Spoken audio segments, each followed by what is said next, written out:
buenos días a todos.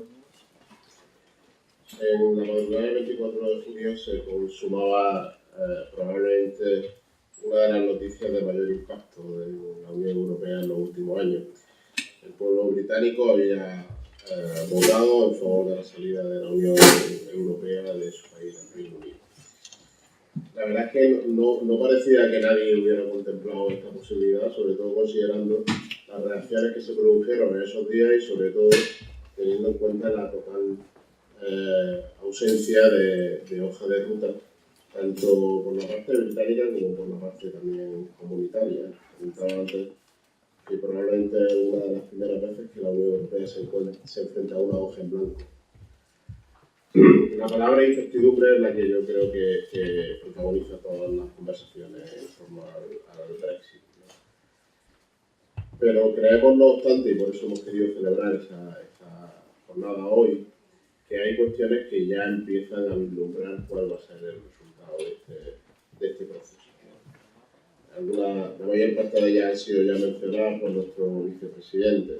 La devaluación de la moneda y el impacto en el comercio en el Reino Unido, las pautas actuales de consumo de los británicos, de los productos europeos, las relaciones comerciales con Europa, pero también con otros países que podrían tomar ahora un mayor protagonismo, la aportación al presupuesto comunitario y por tanto también la aportación a la política agraria común, el destino del actual cheque británico, que se va a hacer con él, las distintas modalidades que tienen ahora otros países que están en relación con la Unión Europea, como puede ser el modelo noruego, el modelo suizo, el equilibrio de poder dentro del Consejo Europeo, la revisión de los acuerdos que hay comerciales con terceros países. Todos ellos son elementos que ahora mismo en este momento están ya encima de la mesa y que nos dan datos para poder analizar, para poder vislumbrar lo que va a pasar en el futuro cercano. Es cierto que no es el Reino Unido nuestro principal mercado de exportación en el mundo agro, que no es tampoco un país fundador de la Unión Europea, ni tampoco ha tenido una involucración importante en las políticas comunitarias. Hay gente que dice, bueno, si no llegaron nunca a estar dentro realmente, ¿no? Pero nos equivocaríamos si dijéramos que el Brexit evidentemente no va a tener consecuencias en nuestra economía y sobre todo en la política europea. Por eso hemos querido contar hoy con dos personas expertas para que nos entreabran esa ventana y nos muestren qué hay un poco detrás de ella, de ese paisaje que se materializará, que dependerá mucho de cómo se materialice de las negociaciones políticas que va a haber en los próximos meses. Esta parte de la jornada va a comenzar con la intervención de José Carlos Díez, posteriormente Tomás García Azcárate. Finalizadas las dos intervenciones haremos un turno de preguntas a los asistentes. También podremos coger preguntas a través de Twitter por medio del hashtag Brexit, que figura ahí, porque la jornada además lo estamos retransmitiendo también por streaming, y finalizaremos en torno a las 13 horas con la clausura a cargo de María Carmen Ortiz, la consejera de Agricultura, Pesca y Desarrollo Rural de la Junta de Andalucía. Entonces, vamos a empezar ya con las ponencias. Presento en primer lugar a José Carlos Díez, que es actualmente investigador y profesor de la Universidad de Alcalá. Durante su vida profesional ha conseguido compatibilizar la labor docente e investigadora con el trabajo en la empresa privada y con una importante labor divulgativa. Yo creo que ustedes lo conocerán de sus participaciones en distintos medios como Onda Cero, Cadena Ser, El País o La Sexta. Ha publicado dos libros, uno de ellos en 2013, Hay vida después de la crisis, y en 2015, La economía no da la felicidad. Se denomina a sí mismo en su página web como un economista observador, pero yo creo que no es un economista pasivo, muchísimo menos, y hace unos análisis bastante certeros y no tiene ningún pudor en dar sus opiniones claras al público. Además de una forma bastante didáctica, por su vertiente, yo creo que docente, rigurosa por su vertiente investigadora y práctica por su vertiente empresarial. José Carlos, muchas gracias por estar aquí con nosotros desde Madrid, y yo sé que además te ha supuesto un esfuerzo importante, por lo cual muchas gracias. Muchas gracias a vosotros. Lo había presentado, que estaba ayer con un pequeño virus gástrico y estoy un poco débil, pero bien, vamos a ver. Muchas gracias por la invitación, enhorabuena a la Junta. Yo creo que es un tema muy importante que hay que estudiar y, como ha dicho el vicepresidente, va a tener consecuencias. Es verdad que va a llevar unos trámites, pero es evidente que ahora, ¿no? Perdón. Que es importante que la Junta esté, tanto desde el Gobierno de Andalucía como que esté el sector aquí y todas las partes involucradas, porque va a haber negociaciones muy importantes y que se note la presión, pues yo creo que es importante. Es una especie de terremoto lo que hemos visto con el Brexit dentro del proyecto europeo. Es la primera vez que un país decide salir, por lo tanto es un evento político de alta magnitud. No es cualquier país, la Unión Europea es un proyecto político para evitar que los europeos nos volvamos a matar en guerras, ¿no? El primer acuerdo europeo fue la Confederación del Carbón y el Acero, que eran con lo que se producía el armamento, y luego ya nació el Tratado de Roma y todo lo demás. Por lo tanto, es un país que sufrió la guerra, el ataque del nazismo, o sea, tiene, ¿no?, sus implicaciones importantes sobre el proyecto. Ha dejado bastante noqueado a Bruselas y a los países miembros porque hay mucho desconcierto, por lo tanto es bueno porque como nadie sabe lo que va a pasar me lo puedo inventar, ¿no? Pero bueno, yo voy a intentar llegar hasta donde se puede llegar, ¿no? No voy a resolver todas las dudas que tenéis porque nadie las conoce, ¿no? Estamos en un proceso complejo de negociación ahora. Siempre es delicado Europa porque somos 27 ahora, que se va a salir uno. El año que viene hay elecciones en Francia y en Alemania. Está el tema muy incierto, especialmente en Francia con la amenaza de Le Pen, pero también en Alemania con un partido xenófobo que ha salido, que está subiendo muy fuerte, ¿no? Ha sacado ya 15-20% de porcentaje de votos en varias regiones y que amenaza la formación de gobierno, sobre todo de la CDU, pero que le está quitando mucho voto a la izquierda, ¿no? Por lo tanto, no es sencillo en un entorno tan delicado electoral, ¿no? Va a haber una posición muy nacionalista por parte de los dos grandes países que lo va a complicar. Italia tiene un referéndum final en otoño muy importante, donde Renzi se la juega igual que el Brexit, o sea que España está, ¿no? Estamos ahora esperando porque, ¿no?, queda hasta el 5 de agosto y si no empiezan las Olimpiadas y bajo ya va a pasar todo a septiembre, ¿no? Por lo tanto, o sea que es una situación de Europa un poco complicada de por sí, ¿no? Un tratado internacional se rompe con otro tratado internacional, por lo tanto cuando el Reino Unido pida la salida legal hay que negociar otro tratado o muchos tratados, vamos a ver, ¿no? En el caso, y ya me centro en la parte vuestra agroalimentaria, ellos tenéis una pequeña ventaja con ellos, que es el clima. Ellos no hacen productos agroalimentarios, por lo tanto, no creo que nadie, ¿no?, que haya un poco de vida inteligente allí y que haya una dinámica proteccionista en el Reino Unido para hacerse daño a sí mismo, ¿no? Vamos, todo puede pasar, pero es poco probable, ¿no? Luego estáis en un sector, que es el sector de bienes, extremadamente regulado, ¿no?, por la Organización Mundial de Comercio, por lo tanto, no es fácil poner medidas proteccionistas, sobre todo cuantitativas, ¿no?, de cuotas o aranceles. Sí se pueden poner cosas de salud, calidad, ¿no?, o medidas no arancelarias que sí son muy dañinas para el comercio, pero o sea, que dentro del impacto, yo creo que el sector agroalimentario está en una posición más ventajosa que otros sectores, ¿no? La mayor vulnerabilidad del Reino Unido es la parte financiera, ¿no? Ellos, por un lado, son un país financieramente vulnerable, España también, o sea, no, pero bueno, ha sido una crisis muy dura, ellos tuvieron que rescatar a todo su sistema bancario, la deuda pública la tienen muy elevada, tienen el mismo déficit público que España, tienen el déficit eliminando el ciclo, ¿no?, lo que te puede meter el crecimiento de ingresos o la bajada de los costes de desempleo, que para ellos ya es mínimo, tienen la tasa de paro del 5%, ellos tienen un déficit público estructural del 4%, es el déficit más alto de Europa, por lo tanto es un país que tiene que hacer un ajuste fiscal significativo, ¿no?, salvo que quiera seguir financiando ese déficit en los mercados y seguir siendo vulnerable, y tiene un banco central que se ha tragado el 25% de la deuda pública británica en circulación, ¿no? Por lo tanto estamos ante un escenario desconocido de la naturaleza. Además, toda la deuda pública que han comprado son a muy largo plazo, tienen vencimientos promedio de 13-14 años, por lo tanto tú has condicionado toda tu política monetaria en los próximos 13 años, ¿no?, que tienes la deuda dentro. Es verdad que se pueden hacer cosas, pero es un riesgo, ¿no?, si no te sale bien. Y ellos, aunque son un gran país y la libra es una moneda fuerte en el sistema financiero internacional, ellos no son el dólar ni son el euro, ¿no?, son una moneda más vulnerable y no es la primera vez que ha habido una crisis de la libra. En el año 92 hubo una crisis de la libra, en los 70 tuvieron una grave crisis financiera, o sea, ¿no?, que son vulnerables a una crisis financiera. Por lo tanto, si eso se produce, ¿no? Evidentemente tendría un impacto muy fuerte sobre la economía británica, bajaría la demanda del Reino Unido y ahí sí habría un impacto directo sobre los productos vuestros, ¿no? De momento, la verdad es que la primera reacción de los mercados fue muy violenta el viernes ese, ¿no? El anuncio de los bancos centrales, del Banco de Inglaterra, la Reserva Federal le ha abierto una línea de dólares, el propio Banco Central Europeo, parece que se ha calmado, ¿no?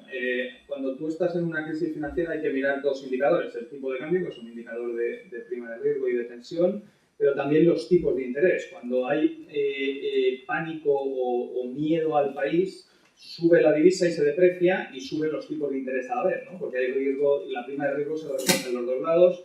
En el Reino Unido no estamos viendo eso, de hecho las primas de riesgo y los bonos han bajado de rentabilidad, por lo tanto, de momento, ¿no? El temor que había al principio de que pudiera provocar una crisis financiera se ha atenuado, ¿no? En verdad que está en una situación vulnerable y por lo tanto un riesgo menos a corto plazo, ¿no? Si se hubiera provocado una grave crisis financiera, pues estaríamos ahora dando otro tipo de discurso, ¿no? Yo creo que eso limita, ¿no? El impacto del tipo de cambio sí ha sido significativo, estamos viendo una depreciación de la libra muy importante y evidentemente tiene un impacto sobre las empresas andaluzas y sobre las exportaciones, ¿no? Normalmente en estos procesos tan violentos no puede repercutir toda la depreciación del tipo de cambio sobre el precio, ¿no? Hay poco margen para subir precios y un impacto va sobre el margen de las empresas, por lo tanto, ¿no? Esto, somos muy pesados los economistas, desde la Junta también, esto de que hay que apostar por la calidad, diferenciar, ¿no? Salirte de mercados de estrechos márgenes, bueno, pues ahora se ve, ¿no? Las empresas y las cooperativas andaluzas que exporten con muy estrecho margen al Reino Unido, pues van a sufrir hasta que la libra se estabilice y veamos dónde se posiciona. Evidentemente que las empresas que han apostado por la diferenciación de producto, que están en el Reino Unido con un posicionamiento mejor y que tienen un margen de precio y de margen empresarial más alto, pues sufrirán menos, ¿no? Evidentemente que eso, ¿no? Están aquí los vinos de Jerez, ¿no? Están los aceites también de altísima calidad, ¿no? Dentro de las frutas y hortalizas, ¿no? Pues todo lo que es producto ecológico, esto que está tan de moda ahora de la permacultura, que son los locos fantásticos que le ponen música a las plantas y todo esto, ¿no? Oye, pero venden los productos al triple de precio que un producto normal, ¿no? Tú le pones permacultura y le subes el precio, pues evidentemente esos tipos de estrategias, que son las que venimos defendiendo desde hace 20 o 30 años, ¿no? Que había que ir, son las que menos van a sufrir. ¿Va a haber una recesión en el Reino Unido? Pues viendo la reacción de los mercados y lo que estamos viendo hasta ahora, parece poco probable. Sabemos, no tenemos certeza para predecir recesiones, pero si no hay inestabilidad financiera y si no suben los tipos de interés, ¿no? Lo que va a hacer la depreciación de la libra es meter más crecimiento. De hecho, la libra sobrereaccionó mucho en los dos últimos años, desde que el Banco Central Europeo anunció la compra de deuda, ¿no? Que ha sido el gran cambio de política económica en Europa y en España y para Andalucía también, ¿no? O sea, parte del crecimiento del empleo andaluz y español que estamos viendo es por una política decidida del Banco Central Europeo. Lo que hizo es meter más euros en circulación en un momento donde el Reino Unido ya había dejado de meter, por lo tanto la libra se apreció significativamente con el euro. Parte del movimiento que hemos visto es volver a niveles previos de hace un año y medio, ¿no? Por lo tanto, o sea, que sí es un movimiento intenso, pero tampoco es algo dramático, ¿no? Que vaya a poner en riesgo las exportaciones. ¿Cómo se va a renegociar todo y qué posición va a tener el Reino Unido? Pues de momento desconcierto total, ¿no? De verdad que ya han formado un gobierno, la nueva primera ministra es una decidida y una apóstol del Brexit, o sea que el ministro de Exteriores es el exalcalde de Londres, o sea que esto de que parecía que se iba a haber vuelta atrás no es el escenario, yo creo que van a seguir adelante y va a haber Brexit, o sea que el escenario lo vamos a contemplar. Lo que tienen ellos previsto es que sea un proceso largo, ¿no? Ellos estaban hablando de 2 años y en Europa se habló de que querían hacerlo con toda prisa y que querían hacerlo muy rápido, lo cual está muy bien, es muy bien intencionado, pero yo, desde que tengo uso de razón, en Europa nunca se ha hecho nada rápido, ¿no? Por lo tanto, yo creo que va a ser un proceso muy, muy lento. Me parece bien que estéis organizados, ¿no? Que vayáis siguiendo las evaluaciones, que desde la Junta se coordine bien con las empresas, con el Ministerio de Agricultura que está aquí también y la posición española en el Reino Unido. Sobre el tema del presupuesto comunitario, pues de nuevo desconcierto total, nadie sabe nada, o sea, podemos hacer las hipótesis que queráis, pero ¿no? Me las puedo inventar y contaros lo que queráis, pero yo he cursado en Bruselas y en varios países y el desconcierto es total, o sea que nadie sabe lo que va a pasar con el presupuesto. Es verdad, ¿no? Como ha dicho el vicepresidente de la Junta y Rafael, que se va un enemigo acérrimo de la política agraria común. El Reino Unido nunca quiso la política agraria común, no se beneficiaba en nada, le costaba un dineral, ¿no? Le tenía que hacer aportaciones y, ¿no? O sea que en ese sentido mi percepción, no tengo la certeza, mi percepción es que la política agraria común no va a ser la más perjudicada, ¿no? Especialmente en un año electoral en Francia, donde Le Pen está apelando, ¿no?, al sentimiento más nacionalista de los franceses, que sabemos que tienen un pequeño sentimiento por la agricultura y la PAC, ¿no? Por lo tanto, me parece muy complicado que Francia y Hollande permitan en ese año, ¿no?, que haya un impacto significativo sobre los fondos para la política agraria común, porque, ¿no?, en términos electoral para él sería muy complicado, ¿no? Entonces va a ser una negociación muy complicada y un escenario. Mi consejo, ¿no? Yo creo que, ¿no?, he visto que están aquí todas las entidades financieras, ¿no? Los que hayan cubierto el riesgo cambiario, pues no lo habrán notado de momento, ¿no? O sea que es evidente que uno se tiene que dedicar a la agricultura y no jugar a lo financiero. Yo trabajaba para el departamento del Banco Cooperativo, que gestionaba, está aquí Cajamar y la tesorería de las cajas rurales, y teníamos mucha operativa de seguro de cambio y de cobertura de exportaciones de productos andaluces que iban principalmente al Reino Unido. Teníamos mucha cobertura de libras, pues evidentemente uno tiene que gestionar los riesgos cambiarios, ¿no?, y esperar a que se estabilice, ¿no? ¿Se puede volver a depreciar significativamente la libra? Pues se puede, pero tendría que haber una crisis financiera asociada a un riesgo de recesión efectivo, ¿no? Si empezamos a ver datos en el Reino Unido muy negativos, ¿no?, que vemos que el impacto del Brexit en los indicadores de actividad van a anticipar una recesión y eso se va midiendo, pues prácticamente a finales de agosto ya tendremos indicadores que pueden ver si el impacto es muy fuerte, ¿no? Pues eso puede llevar la libra a niveles mucho más altos, ¿no? De momento ya os digo que el escenario más probable es que no pase, ¿no? Pero evidentemente que en ese sentido mi consejo es que hagáis, que os dedicáis a lo que sabéis hacer, que son vuestros productos, y que intentéis tener un buen asesoramiento y una buena gestión de riesgo financiero, porque no es vuestro negocio y hay que dejarle ese negocio a la banca que lo sabe hacer, ¿no? Yo, para que os hagáis una idea, yo gestionaba la posición de divisas, yo no me iba a casa ningún día con una posición abierta. Si tenía una posición abierta de riesgo en divisas, le pasaba una orden a un tío en San Francisco y a otro en Singapur, ¿no? Y estaba toda la noche gestionando la posición, ¿no? Hay gente que se va con posiciones abiertas en libras, ¿no?, y sin gestionar, que claro, pues si te pasa una cosa de estas, pues es un riesgo, ¿no? Hay gente que se abre hipotecas en yenes y está contento y luego le sale mal y dice que, ¿no?, que ha sido culpa de los bancos y tal, que también puede ser, ¿no?, que se lo ha vendido mal, pero evidentemente mi consejo es que no tengáis riesgos financieros en el caso británico y que los cubráis. Además, el coste de cobertura es pequeño porque los tipos de interés están muy bajos, o sea que cerrar los seguros de cambio es baratísimo en este momento. Y dos, que sigáis en la tendencia que estáis, que yo creo que es la buena y la que el país y España necesita, de ir mejorando el valor añadido, ir mejorando la calidad, ir mejorando, ¿no?, elegir cada vez mejor los mercados. Yo creo que el Reino Unido, pase lo que pase, va a ser un gran mercado para Andalucía y hay que cuidarlo. Es un mercado mucho más avanzado que el nuestro en renta por habitante, y también empiezan a tener, ¿no?, nosotros la hemos tenido histórica porque nuestra alimentación es muy cuidada, pero ellos, tanto los americanos como los británicos, empiezan a tener esa cultura del comer sano y cuida tu cuerpo, ¿no?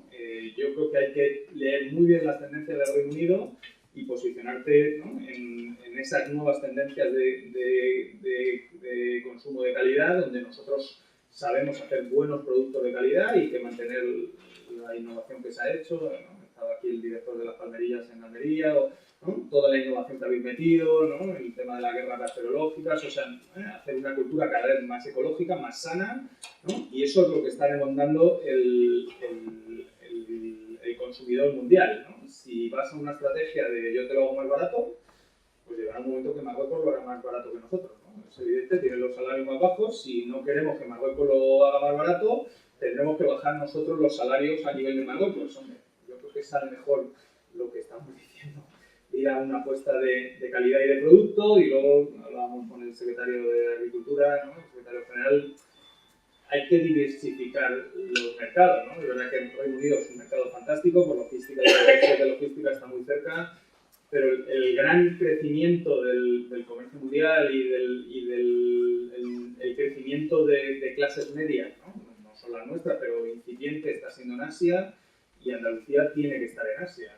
Yo creo que ya habéis hecho muchas entradas allí, prospecciones, hay que seguir intensificando porque el crecimiento de demanda va a estar allí, ¿no? Ya hay centros de consumo del mismo nivel que Europa, como son Hong Kong, Singapur, Tokio, ¿no?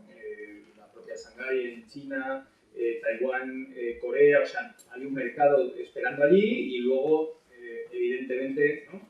Tenemos mercados más cercanos también, como Oriente Medio, donde estamos viendo también un crecimiento de clase media, aunque ahora están surgiendo por el petróleo, evidentemente, pero tener una estrategia, ¿no? Cuanto más diversificada tengas tus ventas y cuanto más margen consigas meter a tus productos, menos vulnerable serás a eventos como lo que ha pasado en el Brexit, ¿no? Yo, de momento, lo que os puedo aportar, si todo, ya sé que no es un clarificador, pero evidentemente que los temores que se produjeron, y que yo también los tuve el viernes después del referéndum, se han quedado bastante calmados, ¿no? Yo creo que no es que esté optimista pleno, pero desde luego no estoy pesimista, no creo que vaya a ser un gran impacto, ¿no? Y de momento se ha gestionado bien. Vamos a ver luego cómo van las negociaciones para salirse, y oye, el demonio está en los detalles, ¿no? A lo mejor acaban como Kramer contra Kramer, ahí tirándose los trastos a la cabeza. No creo que le interese a ninguna de las dos partes, porque hay hijos y hay, ¿no? Y hay empresas andaluzas que viven de eso,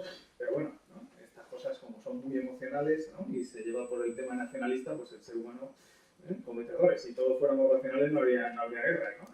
Y al final hay guerras, hay conflictos y hay tensiones, o sea que es lo que os puedo aportar. Muchísimas gracias.